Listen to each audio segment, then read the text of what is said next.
Hello दोस्तों, welcome to the channel. आज हम शुरू करेंगे बीपीएससी पॉलिटी के पीवाईक्यू का पार्ट 2। जिन्होंने भी पार्ट 1 नहीं देखा है, डिस्क्रिप्शन में लिंक है, जाके उसको देख लें, क्योंकि किसी भी एग्ज़ाम के लिए पीवाईक्यूज़ जो होते हैं वो बहुत ही इंपॉर्टेंट होते हैं। चलिए आज का सेशन शुरू करते हैं। आज का हमारा पहला क्वेश्चन है, जहाँ से हम लोग ख़त्म किए थे उस दिन, वहीं से आज हम लोग उसके बाद से जो नेक्स्ट क्वेश्चन था उसमें से हम लोग वहीं से हम लोग शुरू कर रहे हैं। तो अगला क्वेश्चन उसका था, भारत निम्नलिखित में से क्या संविधान की 11वीं अनुसूची में शामिल नहीं है? तो इसका उत्तर हो जाएगा सी, ग्रामीण खेल। देखिए, ये जो था ग्रामीण खेल, ये अनुसूची 11वीं अनुसूची में शामिल नहीं है। चलिए नेक्स्ट क्वेश्चन पे चलते हैं। नेक्स्ट क्वेश्चन है, अनुसूची 11वीं द्वारा पंचायती राज संस्थाओं को कितने विषयों पर नियंत्रण का अधिकार दिया गया है? तो इसका उत्तर हो जाएगा 29 विषयों पर उनके नियंत्रण का अधिकार है। और चलिए नेक्स्ट क्वेश्चन से, जानवरों के प्रति क्रूरता की रोकथाम को भारतीय संविधान की किस अनुसूची में रखा गया है? तो इसका उत्तर हो जाएगा समवर्ती अनुसूची में। समवर्ती अनुसूची में रखा गया है। चलिए, जहाँ समझाने वाला होगा वहाँ मैं आप लोग को समझाऊंगा भी। अब ये समझाने वाले क्वेश्चन नहीं है, तो इस वजह से ऐसे ही हम लोग आगे बढ़ेंगे। चलिए नेक्स्ट क्वेश्चन पे चलते हैं। अगला क्वेश्चन है, मिलान करने वाला है। अनुसूचियाँ दी हुई हैं और उसके अंतर्गत जो विषय होते हैं वो दिए गए हैं। देखिए, पहला है राज्यसभा में सीटों का आवंटन, चौथी अनुसूची, और ये पूछ रहा है कि कौन सा युग में सुमेलित नहीं है। तो पहला देखते हैं, राज्यसभा में सीटों का आवंटन, चौथी अनुसूची।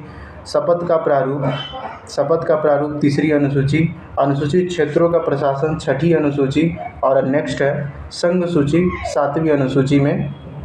बताइए इसमें से कौन सा सुमेलित नहीं है? तो इसका उत्तर हो जाएगा सी क्या है? अनुसूचित क्षेत्रों का प्रशासन, जो कि छठी अनुसूची, ये सुमेलित नहीं है। देखिए, जैसा कि पता ही है कि संविधान में टोटल 12 अनुसूचियां हैं, जिनमें से पहली अनुसूची जो है राज्यों और संघ राज्य क्षेत्र दिए गए हैं पहली अनुसूची में। दूसरी अनुसूची जो है वो आपकी संबंधित संवैधानिक पदों पर आसीन अधिकारियों की परिलब्धियां, मतलब उपलब्धियां, वेतन भत्ते जो होते हैं। और तीसरी अनुसूची में शपथ का प्रारूप दिया गया है, शपथ और प्रतिज्ञा का प्रारूप दिया गया है तीसरी अनुसूची में। चौथी अनुसूची आपकी संबंधित है राज्यों और केंद्र शासित प्रदेशों के लिए राज्यसभा में जो है सीटों का आवंटन। पांचवी अनुसूची जो है अनुसूचित जाति और अनुसूचित जनजाति क्षेत्रों में प्रशासन और नियंत्रण। छठी अनुसूची जो है वो असम, मेघालय, त्रिपुरा और मिजोरम राज्यों में जनजातीय क्षेत्रों के प्रशासन के बारे में इसमें उपबंध है। सातवीं अनुसूची में आपके तीनों सूचियाँ दी गई हैं, संघ सूची, राज्य सूची और समवर्ती सूची। अब जब 8वीं अनुसूची में जो है वो संविधान में मान्यता प्राप्त जो भाषाएं हैं, वर्तमान में देखिए टोटल 22 भाषाएं हैं। पहले आपकी थी 14, मूल रूप से 14 थी, वर्तमान में आपकी 22 हैं।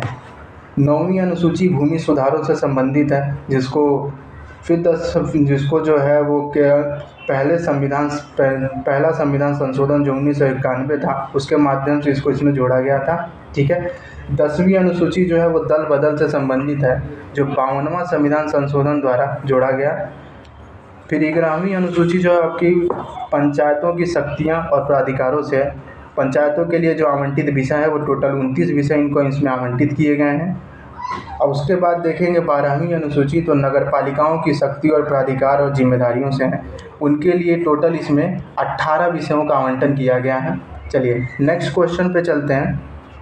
नेक्स्ट क्वेश्चन पे चलते हैं। भारतीय संविधान की निम्नलिखित अनुसूचियों में से किसमें राज्यों की परिषद, ये राज्यसभा नहीं होगा, में सीटों के आवंटन का प्रावधान समाविष्ट है? देखिए, अभी हमने ऊपर देखा कि ये इसका आंसर आप लोग बताइए। इसका आंसर हो जाएगा ऑप्शन डी।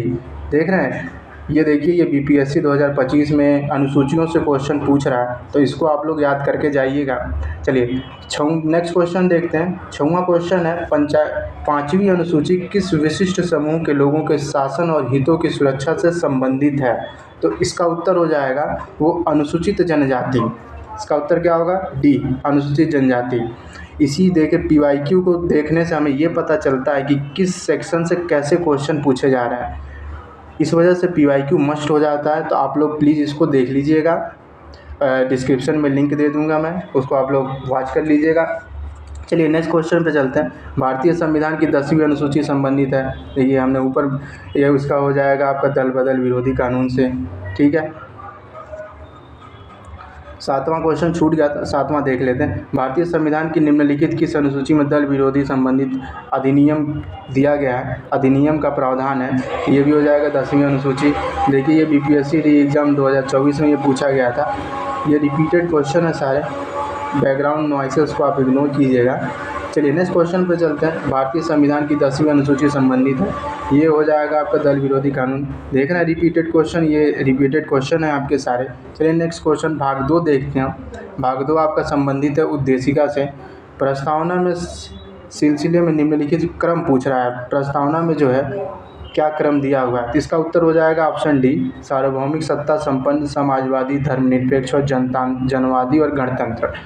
अब क्वेश्चन आपका अगला क्वेश्चन देखते हैं। अगला क्वेश्चन है, भारत के संविधान की प्रस्तावना में निम्नलिखित में से किन पहले चलिए नेक्स्ट क्वेश्चन पे चलते हैं। अगला क्वेश्चन है, भारत के संविधान की जो प्रस्तावना है भारत की में निम्नलिखित में से किस एक को पहले प्रमुख रूप से सम्मिलित नहीं किया गया था? तो इसका उत्तर हो जाएगा ऑप्शन डी। इसका उत्तर ऑप्शन क्या हो जाएगा? ऑप्शन डी, समाजवाद और धर्मनिरपेक्ष। देखिए भारतीय जो प्रस्तावना 42वें संविधान संशोधन द्वारा क्या हुआ था कि 3 शब्द जोड़े गए थे प्रस्तावना में, जो ये थे समाजवादी, पंथनिरपेक्ष और अखंडता। ठीक है, चलिए नेक्स्ट क्वेश्चन पे चलते हैं। भारत के संविधान की प्रस्तावना में समाजवादी शब्द कब जोड़ा गया था? मैंने अभी बताया आपको कि समाजवादी शब्द को हमने जोड़ा था। आपका कब जोड़ा था बताइए? 42वें संविधान संशोधन द्वारा ये जोड़ा गया था। ठीक है, 42वें संविधान संशोधन द्वारा जोड़ा गया था। चलिए नेक्स्ट क्वेश्चन पे चलते हैं। भारतीय संविधान की प्रस्तावना में किस संशोधन द्वारा समाजवादी और धर्मनिरपेक्ष शब्द जोड़े गए थे? ये 42वें संविधान संशोधन द्वारा जोड़ा गया था, 42वें संविधान संशोधन द्वारा। देखिए ये एक ही तरह से कितना क्वेश्चन पूछ रहा है, इस वजह से PYQ देखना चाहिए। देखिए ये BPSC 2026 में सारे रिपीटेड क्वेश्चन है। फिर यहाँ देखिए ये CDPO 2005 में पूछा था, ये भी रिपीटेड क्वेश्चन ही है। चलिए नेक्स्ट क्वेश्चन पे चलते हैं। 42वें संविधान संशोधन द्वारा कौन सा शब्द प्रस्तावना में कौन जोड़ा गया था? देखिए एक ही क्वेश्चन कितनी तरीके से आपका पूछ रहा है, तो धर्मनिरपेक्ष और समाजवादी, इसका उत्तर ये हो जाएगा। ये देखिए BPSC प्री 2024 का क्वेश्चन है। फिर आगे चलते हैं हम लोग। भारतीय संविधान की प्रस्तावना में भारत को किस रूप में घोषित किया गया है? इसका उत्तर आप लोग बताइए। इसका उत्तर हो जाएगा सी, सार्वभौमिक, समाजवादी, धर्मनिरपेक्ष, प्रजातांत्रिक और गणतंत्र। चलिए नेक्स्ट क्वेश्चन पे चलते हैं। 16वां क्वेश्चन हम देखते हैं। भारत में लौकिक सार्वभौमिकता क्योंकि संविधान की प्रस्तावना आरंभ होती है, बताइए इसका उत्तर। हम भारत के लोगों से, ये BPSC प्री का क्वेश्चन है। चलिए नेक्स्ट क्वेश्चन पे चलते हैं। नेक्स्ट क्वेश्चन है 17वां क्वेश्चन अब देखते हैं। इनमें अब आपको क्या करना है कि सही क्रम में व्यवस्थित करना है। तो सही क्रम इसका बताइए। पहला है समाजवादी, दूसरा प्रजातांत्रिक, सार्वभौमिक, धर्मनिरपेक्ष। तो इसका सही क्रम बताइए क्या होगा? इसका सही क्रम हो जाएगा ऑप्शन ए, CADB। पहले आपका हो जाएगा सार्वभौमिक, फिर उसके पहले नंबर पे ये हो जाएगा, दूसरे नंबर पे आपका हो जाएगा समाजवादी, तीसरे नंबर पे धर्मनिरपेक्ष और चौथे नंबर पे प्रजातांत्रिक। चलिए नेक्स्ट क्वेश्चन पे चलते हैं।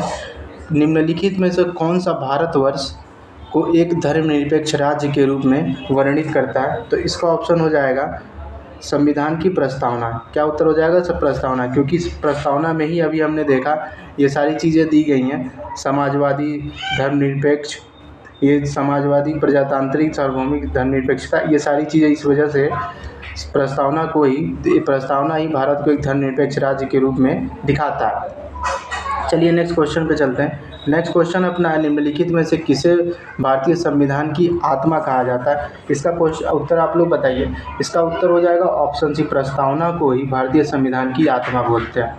चलिए नेक्स्ट क्वेश्चन पे चला जाता है। अगला क्वेश्चन है, इनमें से किस प्रकरण में सर्वोच्च न्यायालय ने संविधान के मूलभूत सिद्धांत का प्रतिपादन किया था? तो इसका उत्तर हो जाएगा केशवानंद भारती मामला। केशवानंद भारती मामला जो कि 1973 में हुआ था, इसके माध्यम से ही सर्वोच्च न्यायालय ने संविधान के मूलभूत ढांचे के सिद्धांत का प्रतिपादन किया। चलिए नेक्स्ट क्वेश्चन पे चलते हैं।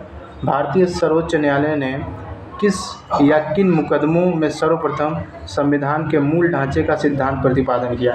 तो इसका आंसर हो जाएगा, रिपीटेड क्वेश्चन है, इसका उत्तर हो जाएगा, ये देखिए बीपीएससी प्री 2023 का क्वेश्चन है, केशवानंद भारती बनाम केरल राज। चलिए अगला क्वेश्चन हम लोग देखते हैं। अगला क्वेश्चन, अगला अध्याय अब शुरू हो गया। भाग 3 अब देखते हैं हम लोग। भाग 3 है शासन प्रणाली। पहला क्वेश्चन है भारतीय संविधान की प्रकृति क्या है? ये तो फिर भारतीय संविधान बताइए, इसका उत्तर क्या होगा? इसके उत्तर हो जाएगा प्रकृति में संघीय किंतु भावना में एकात्मक। चलिए नेक्स्ट क्वेश्चन पे चलते हैं। भारतीय राजनीति व्यवस्था में कौन सर्वोच्च है? इसका उत्तर हो जाएगा संविधान। संविधान सर्वोच्च है भारतीय राजनीतिक व्यवस्था में। चलिए नेक्स्ट क्वेश्चन अब हम लोग देखते हैं। अगला क्वेश्चन है कि सरकार की संसदीय व्यवस्था के विषय में निम्नलिखित में से कौन सा वक्तव्य सही है? विधायिका कार्यपालिका के प्रति जवाबदेह होती है। विधायिका कार्यपालिका के प्रति जवाबदेह है। देखिए ये दोनों एक ही हो गया है। विधायिका कार्यपालिका के प्रति जवाबदेह है। विधायिका यहाँ न्यायपालिका होगा, विधायिका यहाँ विधायिका न्यायपालिका यहाँ होगा।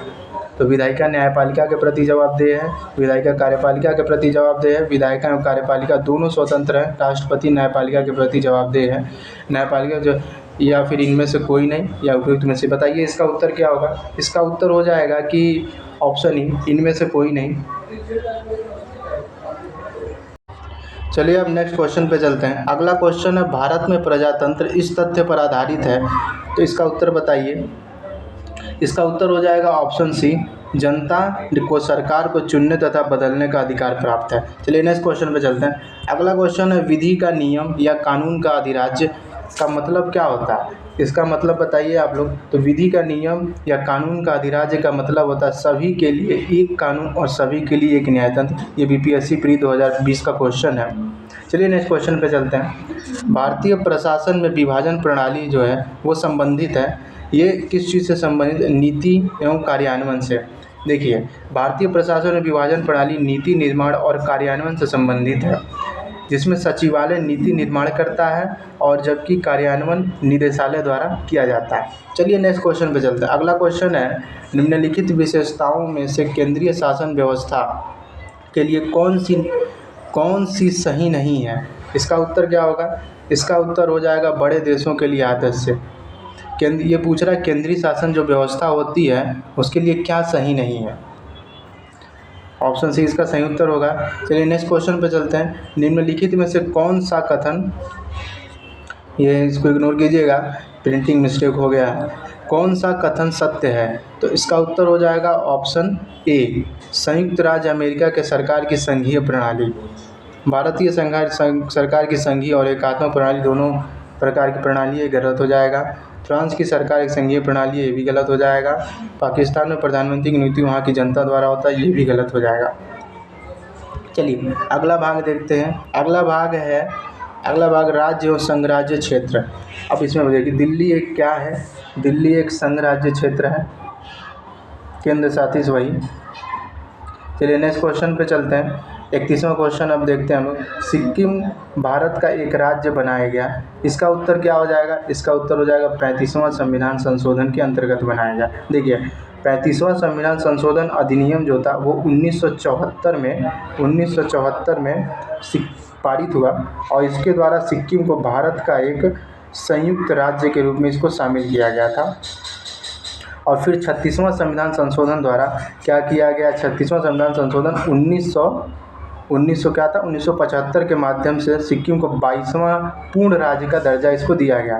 तो 35वां संविधान संशोधन द्वारा इसको संयुक्त राज्य का दर्जा मिला था, सहयुक्त राज्य का। और फिर 36वां संविधान संशोधन जब हुआ तो इसको 22वां, याद रखिएगा, ये 22वां पूर्ण राज्य है, पूर्ण राज्य का दर्जा इसको मिला। चलिए नेक्स्ट क्वेश्चन पे चलते हैं। अगला क्वेश्चन है, अब यहाँ देखिए अगला क्वेश्चन वही पूछ दिया है कि सिक्किम भारतीय संघ का पूर्ण राज्य कब बना? इसका उत्तर अभी हमने क्या देखा था कि 36वां संविधान संशोधन 1975 में उसको मिला था, तो इसका आंसर हो जाएगा 1975। ऑप्शन सी इसका सही उत्तर होगा। बिहार को काटकर एक पृथक वनांचल राज्य का बनना संभव हुआ, इसका उत्तर क्या हो जाएगा? किस माध्यम से होता है? किसी भी, इसका उत्तर हो जाएगा इनमें से कोई नहीं। देखिए राज्यों का जो निर्माण होता है करने के लिए अनुच्छेद 3 के अनुसार संसद का है, मतलब राज्यों का जो निर्माण करता है वो अनुच्छेद 3 के तहत संसद को ये अधिकार दिया गया है। तो बिहार को काटकर पृथक वनांचल राज्य का निर्माण संसद द्वारा विधि बनाकर ही किया जा सकता है। चलिए नेक्स्ट क्वेश्चन पे चलते हैं। अगला क्वेश्चन है मणिपुर राज्य का गठन किया गया। तो मणिपुर राज्य का गठन बताइए कब किया गया। मणिपुर राज्य का गठन किया गया 1972 में। देखिए उत्तर पूर्वी क्षेत्र पुनर्गठन अधिनियम जो कि 1971 में पारित हुआ, उसके तहत मणिपुर राज्य का गठन मेघालय और त्रिपुरा राज्यों के साथ मणिपुर राज्य का गठन 21 जनवरी 1972 को हुआ था। चलिए नेक्स्ट क्वेश्चन चलते हैं। अगला क्वेश्चन है निम्नलिखित में से कौन भारतीय संघ का 28वां राज्य बना। तो 28वां राज्य कौन बना था, इसका उत्तर हो जाएगा झारखंड। अब 28वां राज्य झारखंड बना था।